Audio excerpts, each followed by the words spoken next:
Kejahatan di negara-negara Skandinavia sangat rendah daripada banyak negara lain, itu karena budayanya yang santai dan jumlah penduduknya. Dijuluki sebagai negara paling damai ke-13 di dunia, rata-rata pembunuhan di Swedia hanya 96 kasus per tahun dan belum berubah dalam lebih dari 1 dekade. Engla Hoglund adalah seorang anak yang terlahir pada tahun 1998.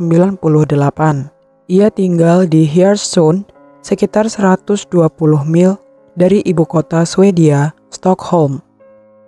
Saat usianya 10 tahun, selain kesibukannya bersekolah, ia juga aktif bermain sepak bola di pusat pelatihan setempat. Pada hari Sabtu, tanggal 5 April 2008, Engla bermain sepak bola seperti biasa. Setelah selesai, ia ingin membawa pulang sepedanya yang telah disimpan di pusat komunitas selama musim dingin untuk persiapan menyambut musim panas.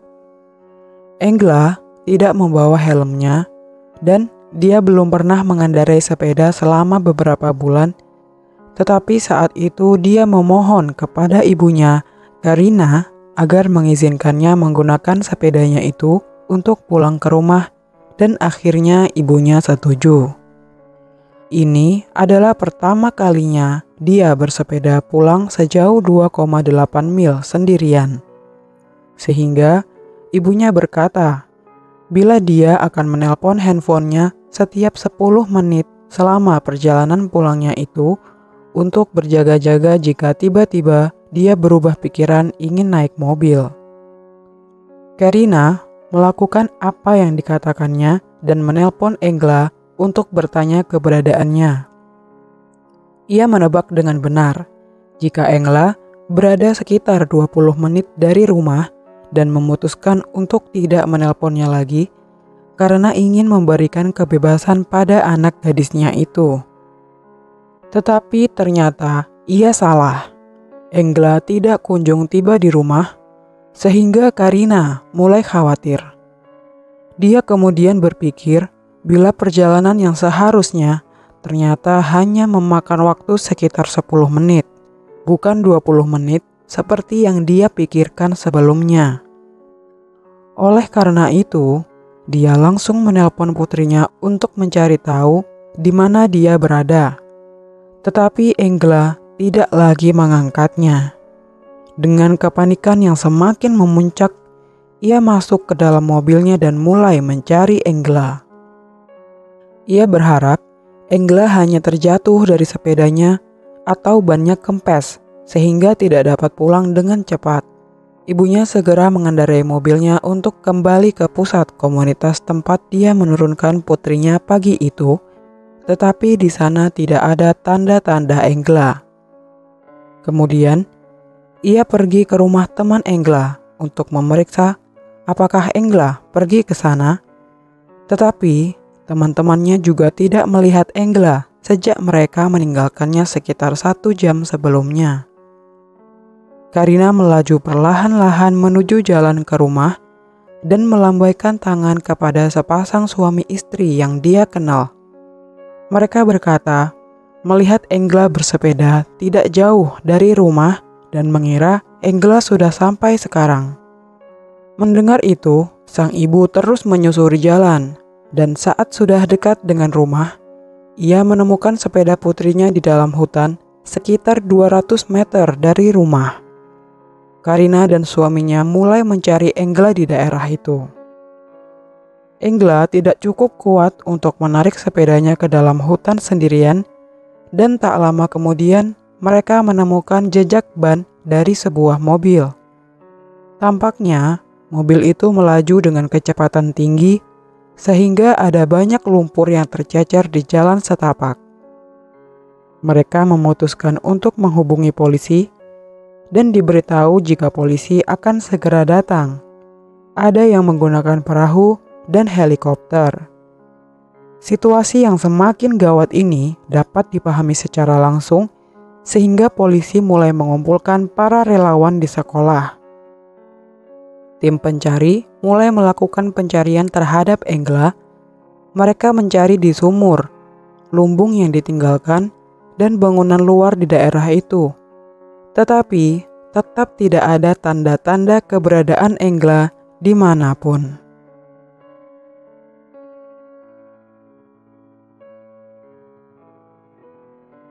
Beberapa hari kemudian, karena Engla belum juga ditemukan, polisi memindahkan markas mereka dari sekolah ke pusat komunitas tempat Engla bermain sepak bola. Para petugas dibagi menjadi 2 tim, kelompok pencarian dan kelompok kejahatan.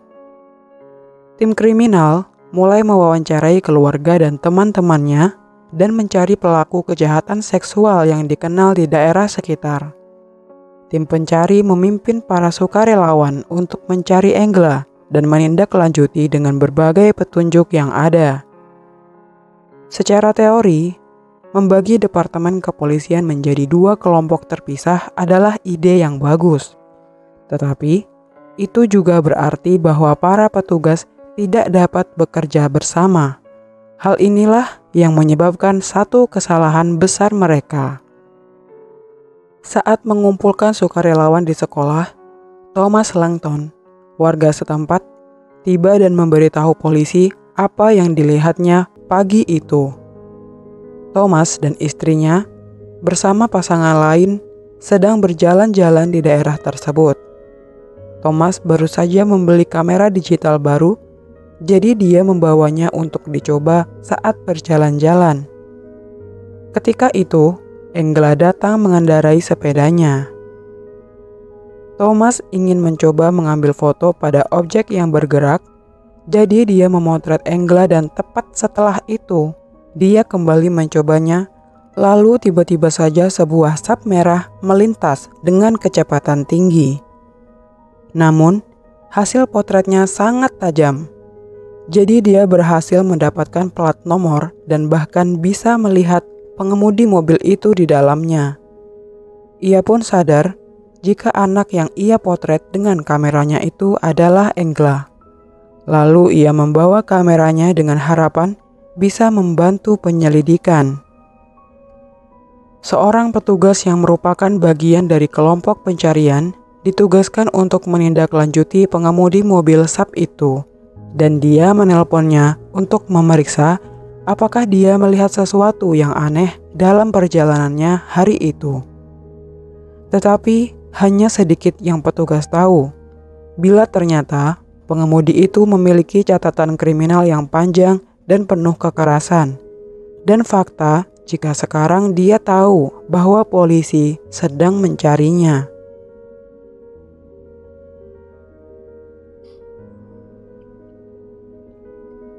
Pada tanggal 4 Juni tahun 2000, Pernilla Hellgren yang berusia 31 tahun dibunuh di Falun, sekitar 28 mil dari Hwarsund. Pernilla bekerja sebagai penjual bunga di Stockholm, tetapi saat itu dia berencana pulang ke rumah untuk merayakan ulang tahun ibunya dan ikut serta dalam kemeriahan Sommerfesten, sebuah pesta musim panas di kota itu. Namun, dalam perjalanannya, dia tiba-tiba dipukuli dan dicekik oleh seorang penyerang tak dikenal, hanya beberapa meter dari rumah ibunya. Serangannya disaksikan oleh seorang gadis berusia 16 tahun di dalam taksi yang melihat seorang pria menindih seorang wanita di jalan setapak di bawah jembatan yang dilewatinya. Begitu gadis itu tiba di rumah, dia menelpon seorang teman dan mereka berdua pergi ke jembatan tempat serangan itu terjadi. Tetapi tidak ada mayat di sana kecuali pakaian. Polisi pun dipanggil dan mereka membawa anjing pelacak untuk menemukan tubuh Pernilla. Lalu ia akhirnya ditemukan di hutan terdekat dalam keadaan telanjang dan hanya mengenakan satu kaos kaki. Gadis itu mengatakan pada polisi bahwa dia melihat pria bertubuh besar itu melingkarkan tangannya di leher Pernilla, tapi dia tidak bisa melihat wajahnya dengan jelas. Namun, dia bisa memberitahu deskripsinya secara rinci, yaitu seorang pria botak dengan perut besar dan dagu ganda mengenakan jaket denim dengan tambalan di bagian belakang. Dia mengatakan bila pria itu tampak seperti sopir truk. Detail yang dia berikan cukup untuk membuat sketsa, dan polisi juga bisa mengambil DNA dari tubuhnya. Lalu, seorang ayah dari 3 anak ditangkap polisi seminggu kemudian setelah mendapat petunjuk dari pacarnya. Sebelumnya, dia pernah didakwa melakukan penyerangan seksual dan pada hari Pernilla dibunuh, dia pulang telat dari biasanya dalam keadaan berlumuran darah. Pakaiannya juga robek dan acak-acakan. Dia menyangkal memiliki hubungan dengan pembunuhan Pernilla, tetapi dia tetap ditahan selama 3 bulan sampai hasil DNA kembali. Ternyata hasil DNA itu tidak cocok dengan pria itu dan dia dibebaskan. Lebih banyak dana dikucurkan untuk kasus pembunuhan Pernilla pada bulan November dan daftar 1.213 tersangka dibuat. Mereka yang dipenjara atau mati disingkirkan, bersama dengan mereka yang tidak sesuai dengan deskripsi dari saksi. Mereka juga dibagi ke kabupaten terdekat, Kabupaten Dalarna, tempat Falun berada, dan Kabupaten Gävleborg, Timur Laut Dalarna. Daftar yang diedit berarti ada 38 tersangka dari Gävleborg dan 26 di Dalarna. Beberapa bulan kemudian, tim khusus pembunuhan yang menangani kasus ini pergi dan polisi setempat dibiarkan melanjutkan penyelidikan. Karena kurangnya pengalaman atau kesalahan dalam prosesnya, daftar tersangka di Gävleborg tidak pernah diselidiki. Pada tahun 2006, seorang sopir truk Jerman ditangkap setelah seorang wanita diserang secara seksual dan dicekik di Spanyol, tempat sopir itu bekerja. Volker Eckert, 47 tahun, mengakui bahwa dia telah membunuh 5 wanita selama mengemudi jarak jauh di sekitar Eropa, tetapi dia bisa saja bertanggung jawab atas lebih dari 50 pembunuhan. Pembunuh berantai itu mengatakan kepada polisi jika dia menjadi sopir truk agar dia bisa terus membunuh wanita malam tanpa terdeteksi. Tetapi, Eckert tidak berada di Swedia pada saat pembunuhan Pernilla terjadi. Jadi, dia dengan cepat dikesampingkan. Namun, dia malah ditangkap atas pembunuhan 6 orang lainnya. Selama persidangan, Eckert ditemukan tewas di selnya. Dia bunuh diri. Perburuan pembunuhan Pernilla terus berlanjut dan pada tahun 2006, polisi menerima informasi yang menyebutkan nama pembunuhnya, tetapi tidak pernah ditindaklanjuti.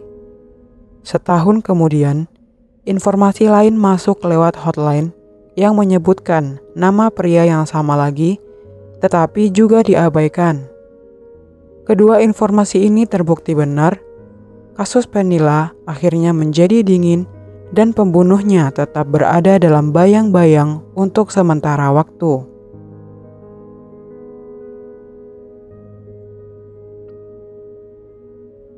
2 tahun setelah pembunuhan Engla, polisi berhasil menangkap pemilik SAP dan petugas segera melihat kemiripan antara dia dan sketsa pembunuhan Pernilla. Anders Eklund adalah seorang sopir truk botak dengan perut gendut dan dagu ganda. Dia menyangkal ada hubungannya dengan hilangnya Engla atau bahwa dia bahkan melihat gadis itu naik sepedanya. Akan tetapi DNA-nya tetap diambil untuk dites dan juga diuji dengan sampel yang diambil dari tubuh Pernilla. Eklund diinterogasi selama berhari-hari dan saat berada dalam tahanan polisi, ada darah yang ditemukan di kursi belakang dan bagasi SAP-nya.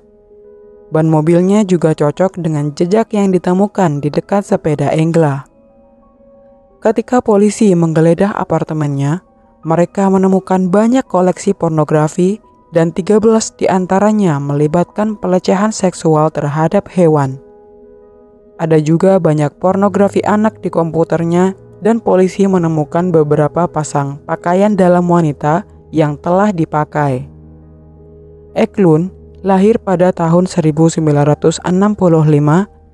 Ia dibesarkan secara normal, tetapi pamannya mulai mengenalkannya pada pornografi ketika ia masih anak-anak. Saat berusia 13 tahun, pamannya itu membawanya ke klub tari telanjang.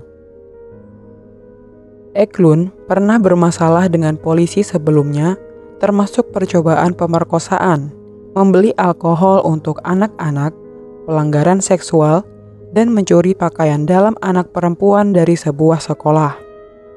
Dia menjalani hukuman untuk beberapa kejahatannya, dengan hukuman terlama adalah 1 tahun 10 bulan. Setelah dibebaskan, dia langsung menyerang seorang wanita. Pada tanggal 11 April, penyelidik menerima konfirmasi dari forensik bahwa Anders Eklund bersalah atas pembunuhan Pernilla Hellgren. Dia mengakui pembunuhan Pernilla dan akhirnya mengatakan kepada petugas bahwa dia jugalah yang membunuh Engla. Eklund mengatakan kepada para penyelidik tentang pembunuhan Engla yang dilakukannya di hutan dekat sepedanya, dan dia setuju untuk membawa mereka ke tempat di mana dia menyembunyikan mayat Engla. Ketika para penyelidik menemukan mayatnya, anak berusia 10 tahun itu sama sekali tidak dapat dikenali. Engla telah diperkosa, dipukuli dan dicekik oleh Eklund. Lalu tubuhnya dibakar menggunakan bensin sehingga dia hanya bisa dikenali dari catatan gigi. Karena polisi secara tidak sengaja telah memberitahu Eklund, meski dia telah membersihkan mobilnya secara menyeluruh, namun bekas darah Engla tetap ada di sana. Pemakaman Engla kemudian disiarkan di televisi Swedia, di mana saudara perempuan dan temannya menyanyikan lagu My Heart Will Go On untuk mengiringi kepergiannya. Anders Eklund didakwa atas 2 tuduhan pembunuhan, 2 tuduhan pemerkosaan, dan banyak tuduhan kepemilikan pornografi anak.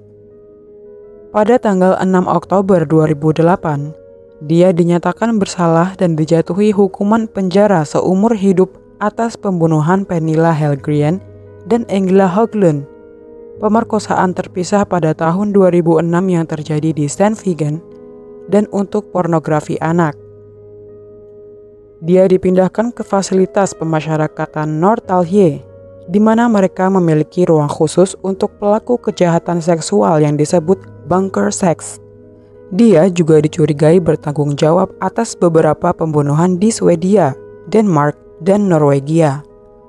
Penjara seumur hidup di Swedia berarti 20-25 tahun penjara, sehingga Eklund yang berusia 55 tahun pada akhirnya akan dibebaskan.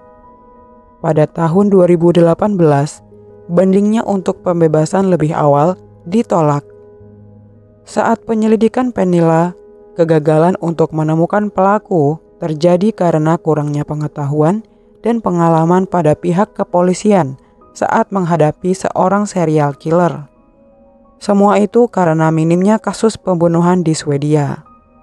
Anders Eklund seharusnya ditangkap selama penyelidikan untuk mencegah korban-korban berjatuhan saat itu.